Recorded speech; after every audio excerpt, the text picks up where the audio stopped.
Kota Jalur.Kuansing.go.id. Pacu Jalur adalah pesta rakyat kebanggaan masyarakat Kabupaten Kuantan Singingi.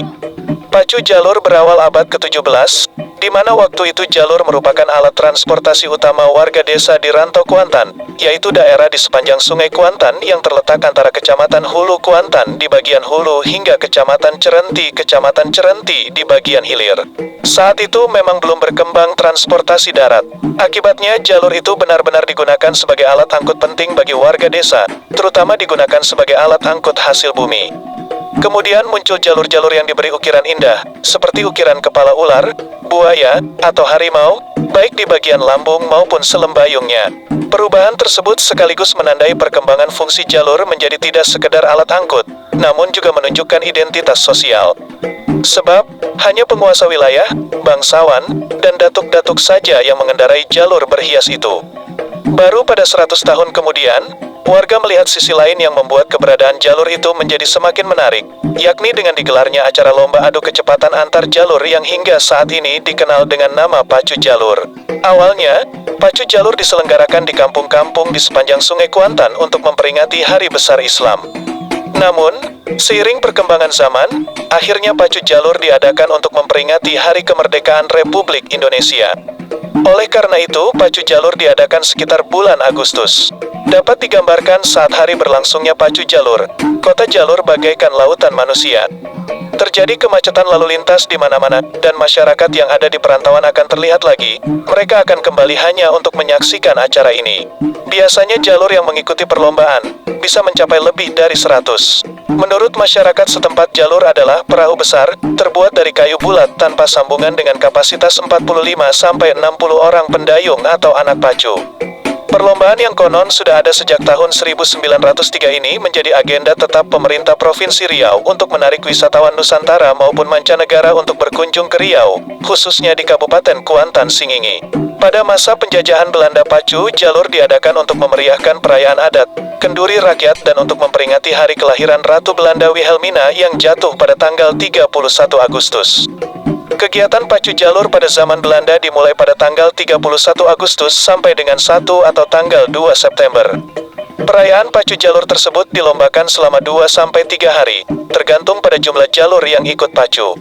Kini warna-warni kostum dan dentum suara meriam penanda mulai lomba, serta teriakan pemberi semangat menjadi daya tarik budaya lokal asli Kuantan Singingi Riau yang pantas dinanti dan dinikmati.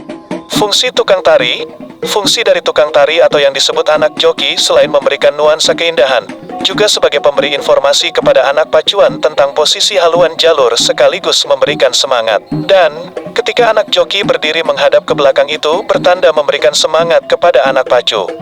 Namun, ketika anak joki menghadap ke depan, pertanda haluan jalur sedang memimpin, dan ketika anak joki bersujud di finish itu bertanda jalurnya menang. Bahkan, ada juga yang sengaja disuruh turun, loncat.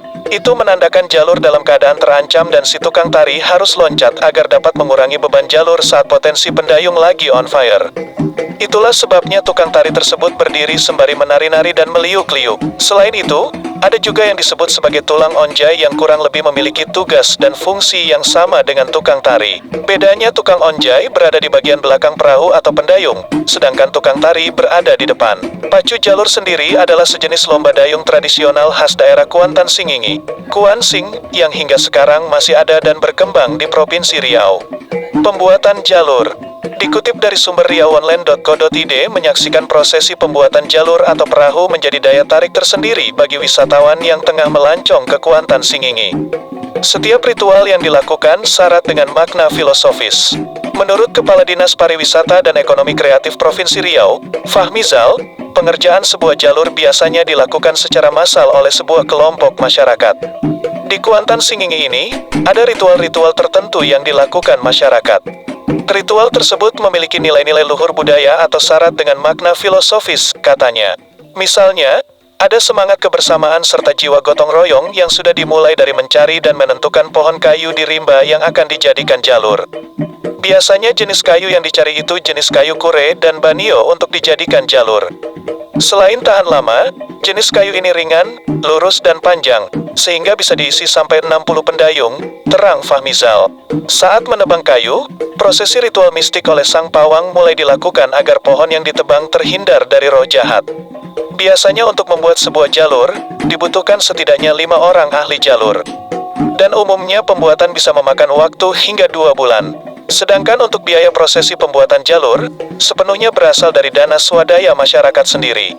Usai dipahat dan diukir oleh para tukang jalur, prosesi dilanjutkan dengan maelo jalur, menarik jalur dari rimba atau hutan menuju kampung menggunakan seutas tali panjang dan besar. Dalam prosesi ini, segenap kawula muda, baik yang masih bujang maupun darah hanyut dalam riuhnya suasana. Saat maelo jalur inilah muda dan mudi saling berkenalan dan akrab. Biasanya benih-benih cinta di antara mereka mulai tumbuh ketika maelo jalur dilakukan. Dan menjadi semakin dekat hingga jalur dipanaskan oleh kobaran api upacara ketika membakar jalur. Upacara membakar jalur tersebut dilakukan semalam suntuk dengan sejumlah rangkaian acara budaya seperti berarak dan merandai dengan hidangan makanan kampung yang disajikan ibu-ibu di kampung tersebut. Di perlombaan pacu jalur, masing-masing kampung dan kaum akan menunjuk 3 orang yang akan menjadi penentu dalam kemenangan. Dengan mengenakan pakaian kebesaran adat, mereka diberi nama si tukang onjai, timbaruang, dan tukang luan. Mereka bertugas mengayuh spirit dan semangat pendayung untuk mendayung lebih cepat.